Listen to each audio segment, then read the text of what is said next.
You're listening to the My Simplified Life podcast, and this is episode number 131.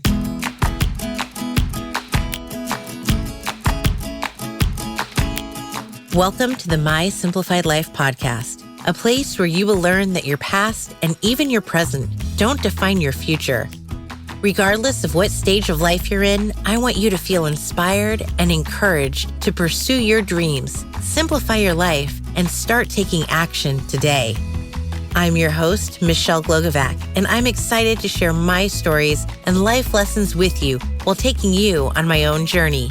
This is My Simplified Life.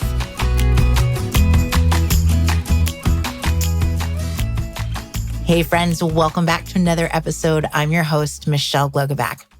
I recently did an episode around mindset in business, and I touched a bit about money and how you have to have a certain mindset in order to be okay with raising your prices and making more money in your business.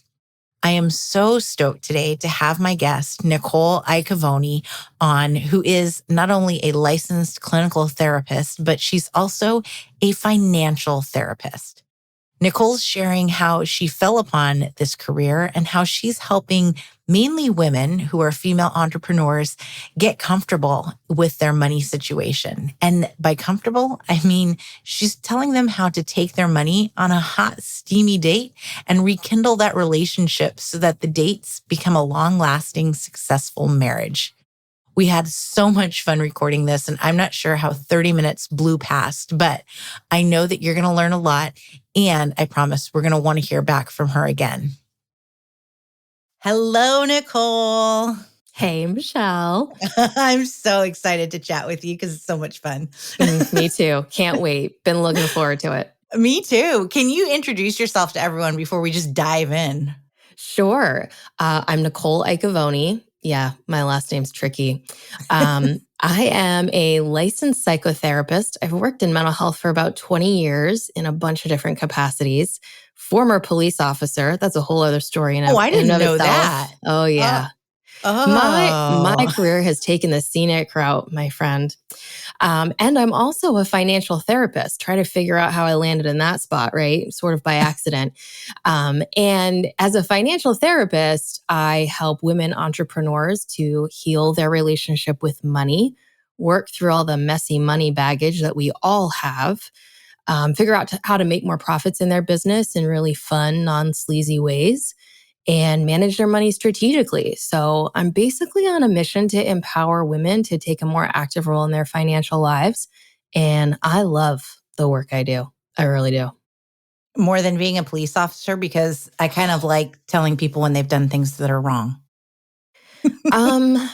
Being a police officer pretty much sucked. I really hated it. There wasn't anything that I enjoyed about that job, which is why I didn't do it very long. I hated third shift. I hated people giving me a hard time about being arrested. I mean, nobody likes being arrested, but come on. Like, I'm trying to do good in the community. I hated dealing with drunk people all the time. And it was like one of those jobs where it was one or the other. It was either super boring and you wanted to fall asleep because nothing was going on and the hours just dragged on to the end of your shift. Or it was like complete chaos and panic and you're like, am I gonna die today? So like living in those extremes just didn't work for me. Oh my goodness. You obviously didn't work in San Jose. No. I did not work in a city either. I mean, I consider myself fortunate to have worked in like a small college town in rural Pennsylvania, which that makes your experience as a police officer very different from other areas. But I'll tell you what, it really gave me a great appreciation for law enforcement and, more respect than I even had for them before because they deal with crap all the time. Oh, yeah. And it's so hard on your mental and physical health, to just be like working swing shifts and dealing with crisis and, seeing things that are really unpleasant to see. So, some people have to do it. It wasn't for me. But I'm really glad that I found my way out of that career path and into something better suited for myself. And how did you find financial therapy? Is that what we call it? Yeah, financial therapy. So that sort of happened by accident. In fact, becoming a therapist happened by accident too. After I got out of police work, I wasn't quite sure what I wanted to do, but I was really fascinated with psychology and human behavior and criminal behavior specifically, like psychodrama sort of stuff. So I went into psychology not really knowing what I was going to do with it, and then decided that I would go on to law school because I thought I wanted to be a FBI criminal profiler. And I didn't get into law school. So I was like, well, what's next? So I went to the University of Denver because they were one of the only schools in the country at that time that was offering a dual degree in social work and law. And so I thought, okay, well, I'll get into the social work program, no problem. I'm sure I'll do well. And then maybe that will give me an edge. I can apply to the law program there and finish with both degrees. But when I started studying clinical social work, I just fell in love with it. I fell in love with, how I could help people, mental health, women's issues specifically, couples therapy. And that's what led me down the path of becoming a licensed psychotherapist. And I started my own private practice in 2012 with absolutely no business experience, training, or education at all. Because they teach you how to be a really good therapist in graduate school. They just don't teach you how to have a business. So I was just sort of Minor winging detail. it. Oh, yeah. So I learned the hard way that it's not a minor detail. It's actually a really big issue. And I made a whole bunch of mistakes along the way as I was trying to build and grow my private practice. And that actually led to a financial disaster. I was spending way too much money trying to build up my business with fancy furniture and great graphic design and lots of advertising, but the clients weren't coming in. And so I was really trying to grow too big and too fast. And so, one day I'm like, oh crap, I'm $87,000 in debt. I'm losing money in my business every single day. I'm not paying myself anything, so I'm working for free. How the hell am I going to get out of this situation? And I didn't know the answers. So what do you do when you have a question you don't know the answer to? You go to Google, right? Mm-hmm. Yeah. So it's like midnight. I'm sitting in front of my computer, Googling how to make more money. So ridiculous. When I hear myself say that, I'm like, do you really think Google is going to solve all your financial problems, Nicole? But that's what I did. And I realized that the answer is not simple. Like there is not a simple step-by-step process that is going to work for everyone in terms of how to make more money. And really that wasn't the problem to begin with. The underlying problem, the source of the financial catastrophe that I found myself in was that my relationship with money was toxic. I was like a bad girlfriend to my money. And I realized this during a couples therapy session, God bad, where this couple was in my office and they're like screaming at each other, which happens from time to time. They're like lashing at each other saying, you're never there for me. You don't do enough for me. I can't count on you. And I thought to myself, wow, like that sounds like the internal dialogue I have about money. Huh. So then this like light bulb came on and I'm like, wow, all right. So my money relationship looks a lot like the relationships I see in couples therapy, which is kind of tragic. So what can I do to make that better? So I got this really wacky idea that I was going to start applying the same techniques and strategies that I used in couples therapy and apply them to my relationship with money. I was going to treat my relationship with money like a romantic relationship, like a lifelong partner that I wanted to have a steamy love affair with and start from ground zero and try to rebuild my relationship with money. So that sent me on this journey of introspection, reflection, really shifting the way that I was thinking and feeling about money, which in turn changed the way I started behaving with money. And everything turned around as a result of that. I paid off that $87,000 of debt in 2 years, multiplied my income times 5 in less than 8 months. And once I got those results, I thought to myself, I can't be the only woman in business that struggles with money, that has complicated feelings related to money, or that finds themselves in a really terrible financial position, I'm sure that there are other people out there struggling with this. I wonder if these techniques and strategies would work for them too. So I just started teaching other women how to do what I did, and really changing their relationship with money. And they started getting similar results. And I was like, okay, like, I love this work. It was so rewarding to me to see women really taking control of their financial lives and being more involved, and seeing how they could turn that around. And then it just sort of became a second business for me. Do you think that part of our money issues stem from the fact that we just don't talk about money? Like, we're raised not to talk about it. You don't ask people what they make. You don't even, like, it's taboo to wonder how much the house next door sold for when it's all public knowledge. Yeah, absolutely. So do you think that's part of why so many women in particular have such issues around money? For sure. For sure. Because how can you gain financial literacy if you're not talking about it, if you're not sharing information, if you're not sharing resources, if you're not talking about the challenges that you personally have faced and how you've overcome them? We're not learning from each other. We have nothing to compare it to. And that also creates this idea that money is this like complicated, elusive, confusing sort of thing that, seems just out of reach. And we aren't talking about how to make it relatable. And we're not talking about strategies to, increase our income, or what does a reasonable income look like? Or what do you do with your money if you have extra? Or how do you get extra money? Or how do you pay off debt? We're not sharing that information. And we really need to.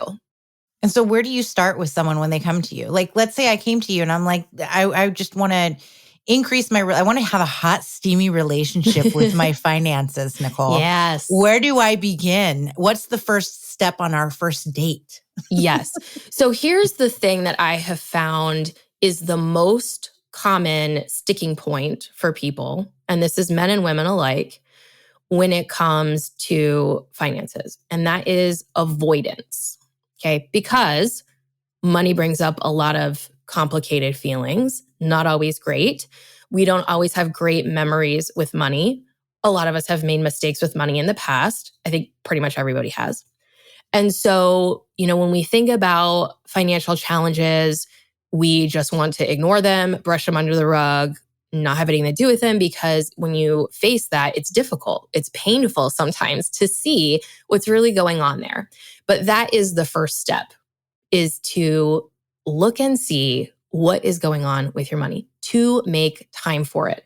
So the place I always start is date your money, which is also the place I start with couples in couples therapy, because they'll come in and they'll be talking about everything going wrong in their relationship. And I'm like, okay, well, when's the last time you had a date night where you just got together and you had fun and you laughed and you played and you connected?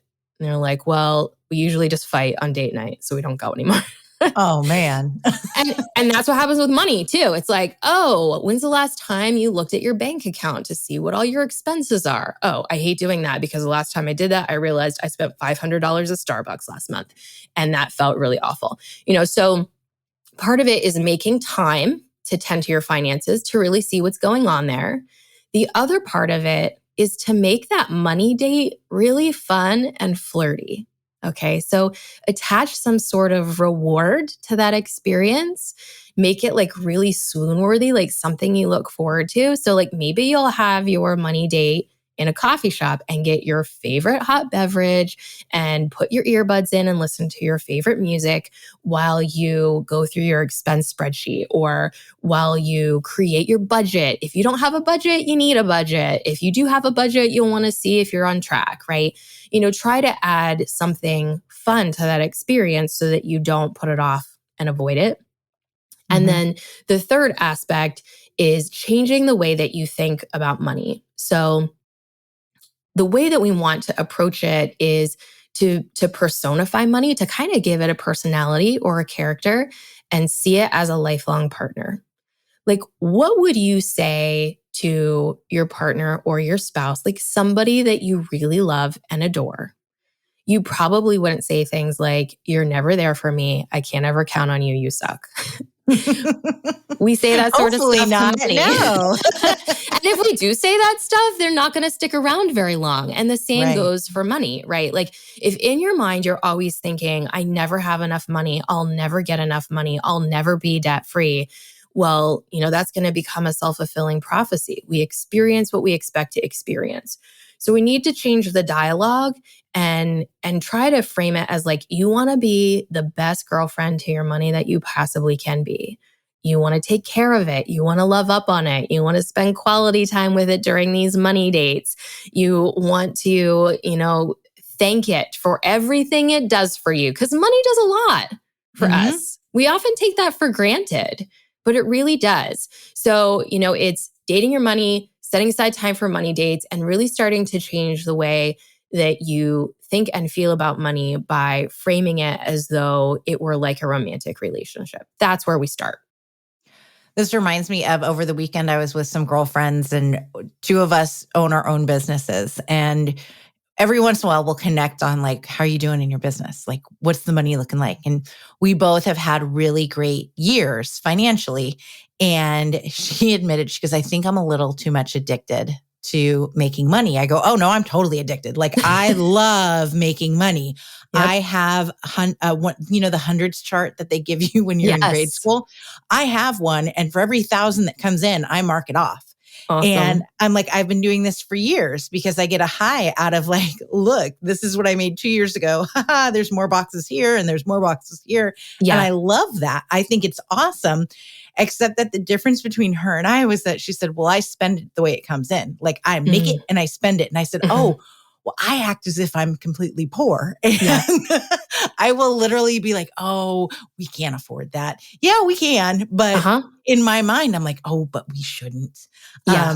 And that's the difference. But I have, more of a savings. Yeah. Yeah. And that's the thing. Everybody's financial situation is unique. Everybody's money memories are different. Everyone's beliefs about money are unique. And everyone's values are different as well. And it's our values that really determine how we use our money, like what we spend our money on and how much money we will spend. And that's the other thing that I really dive deep into with clients is really sorting through, like, how did they learn about money? How did their parents behave with money?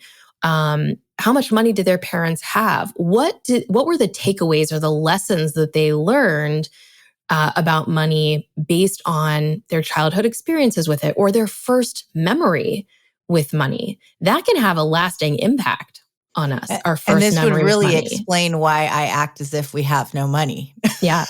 Because that was my childhood. I mean, there was bankruptcy involved. My father passed away when I was very young. And I remember my mom didn't even know how to write a check. Yeah. And for some reason, I could. I don't know why. But I was like, well, I'll just write the checks. I was a 10-year-old writing the monthly bills. Yeah. So you had to learn financial responsibility really early. Which is probably why I hoard it, so much that I have that concern probably way deep down, like what's going to happen if I'm all by myself with my kids? Well, I better be able to make an income and have the money and pay the bills. Yeah.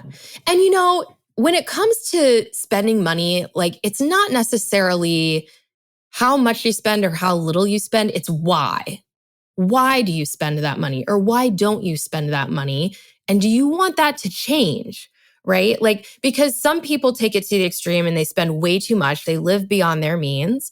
And other people take it to the opposite extreme and they, like you said, hoard money and they don't spend anything, any money on anything ever. I'm not that bad, but we're just talking about extremes. Yeah. And it's like, okay, well, the extremes might be working well for you or they might not be. So let's take a look at that and find out, is this serving you well to be behaving in that way and to think about money in that way? Or is it not serving you well? And do we need to rein that in a little bit? Why is it that you want to save all this money? If you have a plan and a purpose for all that money, if you have like a long-term financial goal that you're working toward, great. That's really healthy. But if you're putting it away constantly and not spending any money out of fear that you're going to need it and not have it, out of fear that money's going to stop coming in and you're not enjoying it and living your life to the fullest, well, then that's not really that healthy, because money is a resource and a tool simply to help us live a better life or to help other people live a better life. Okay, so it's not all just about us also. It's also about how we can use our financial resources to help other people and make the world a better place. And a lot of women get hung up on that, because when they hear me talk about making more money in their business, they're like, well, isn't that selfish?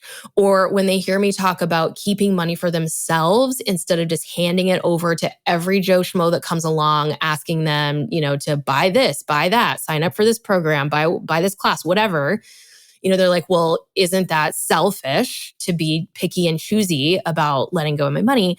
And the answer is no, because the more money you have, the more power and influence you have. And you can use that power and influence in wonderful ways to not just help yourself, but to help your aging parents, to help your kids go to college, to help support a fellow woman business owner, to donate to a great organization doing good in the world. There are so many things that you can do with your financial resources if you have them, but you have to have them first. I love that mentality. And I think it also goes along with hiring someone to help you, because I struggled with that for a while. And then once I did and I found, the most amazing virtual assistant, I'm like, oh, thank you, God. I've got an incredible editor. Both of these people are going to be listening to this. But, I'll take a moment and think to myself, like, oh, I'm helping them too by paying them. Yes. This is like it's a trickle effect that the more money I can make, the more, hours I can give them and help them and their families. And how amazing is that you're, having that effect on someone else's life?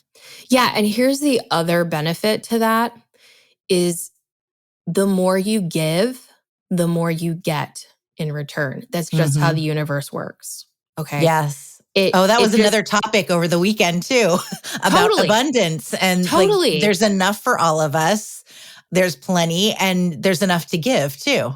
Yeah. And whatever you give is going to come back tenfold. Okay. So if you give generously, whatever you give is going to come back to you in some way, shape, or form at the right time when you need it. Right. And I'm living proof of this. You know what I used to do when I was having my financial crisis and really working on transforming my money relationship? I realized that I was gridlocked in this scarcity mindset, and I was so afraid that I wasn't going to have enough money. And so I really had to do something dramatic to try and get over that. So what I decided to do is get a whole bunch of $5 bills from the bank. So I withdrew it from my checking account that had, I don't know, like $300 in there. It was miserable because this was like the worst of times.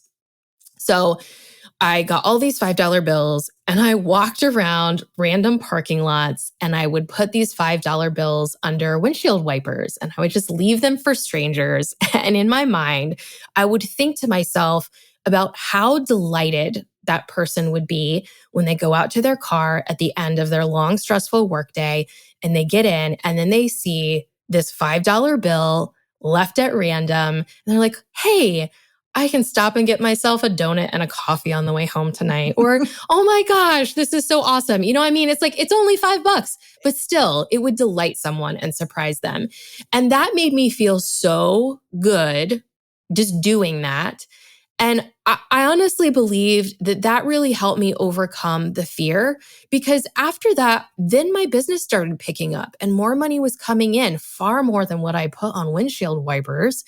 And then I'm like, you know what? Like, this is the attitude to have, is this attitude of gratitude for what I already have instead of focusing on not having enough. And then being willing to share that freely, knowing that it's going to come back to me, knowing that there's enough. This is such a great story. I love it. Yeah. Let's all go give $5 bills. Yeah. But here's the other thing too, is you don't even necessarily have to give money.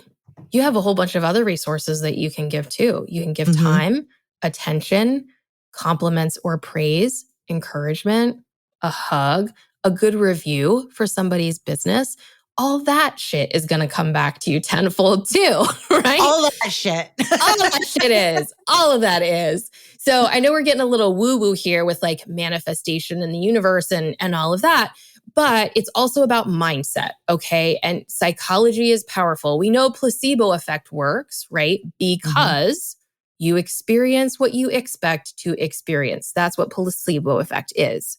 And it works the same way with money. If you expect for your business to be successful and to make money and to have financial security in your life, and you don't entertain any other possibility, you will get that. But if you're constantly thinking, oh my God, I don't know if this is going to work. I don't know if my business is going to make it. I don't know if anybody's going to want to pay me for this. I don't know if I'm going to be able to make payroll next week. Then you're going to experience all that. You're not going to be able to. You're going to be constantly on the brink of shutting down, right? And it's the truth. I mean, I can testify to that. Absolutely. There have been times where I actually just did an episode, a solo one about mindset in business, where I have gone in, and in the beginning, it's really hard to figure out how to do that. But when, I would fire a client and I'm like, nope, things are better off without this person.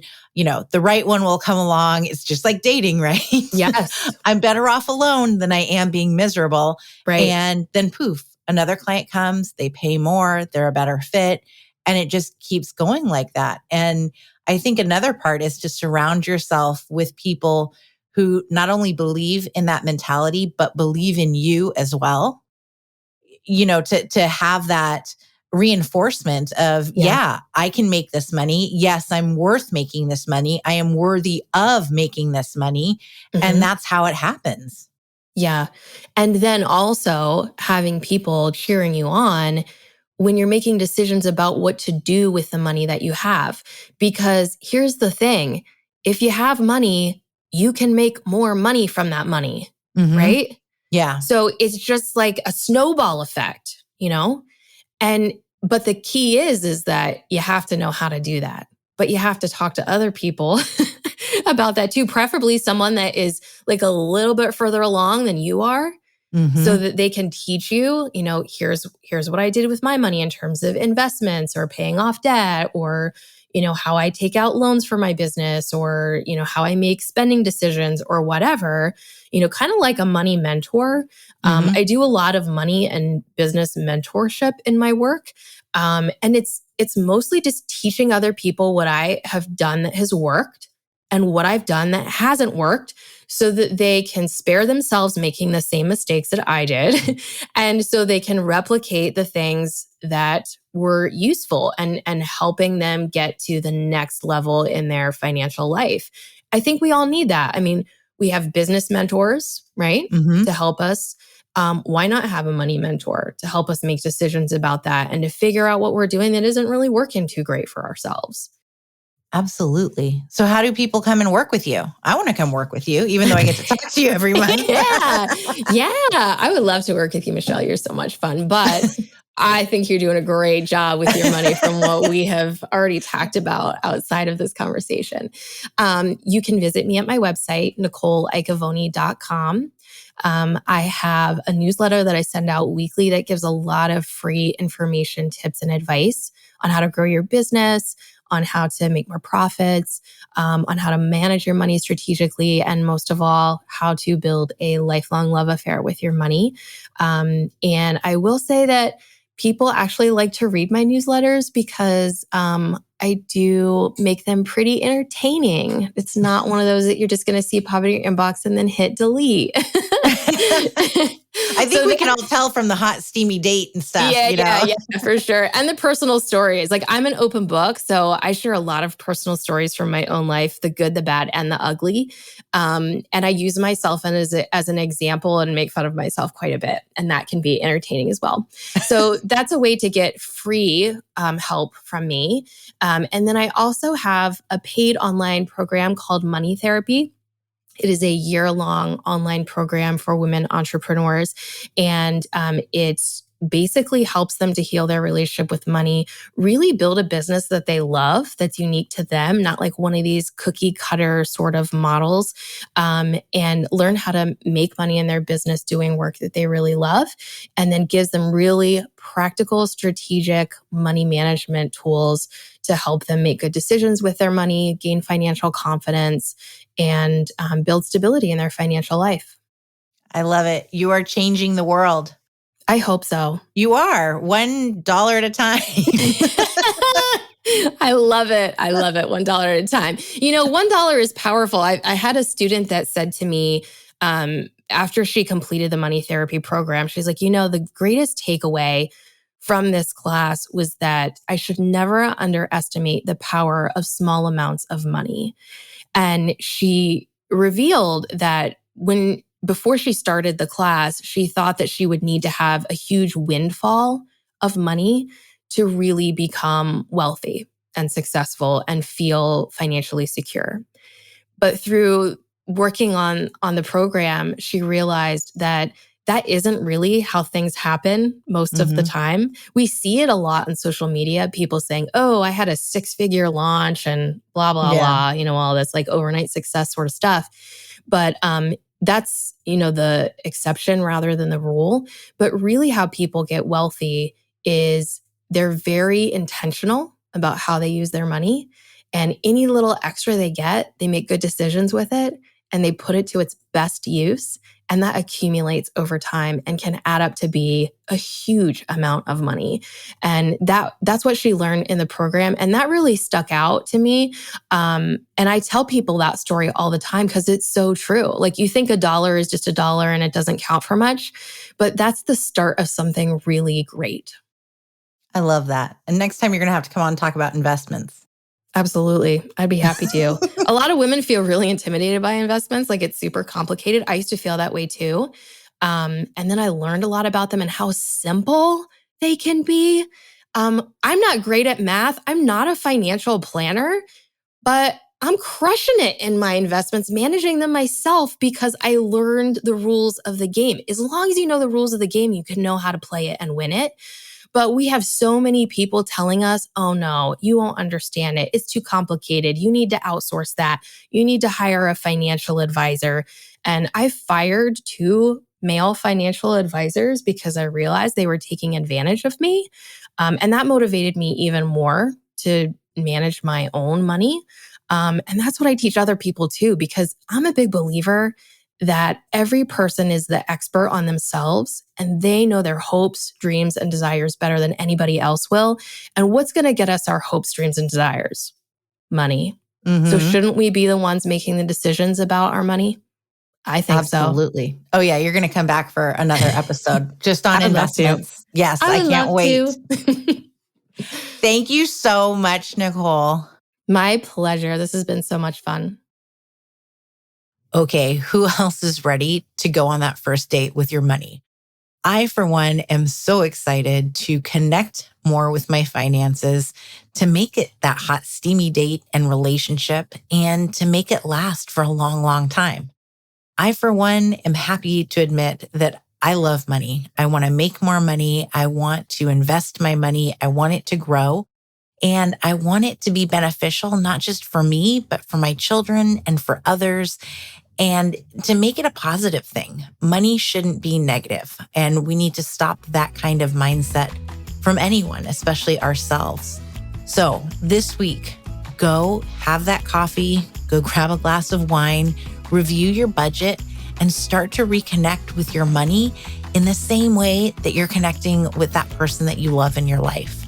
It's going to make a difference, and you deserve to have that wealth. So go out there and get all the money.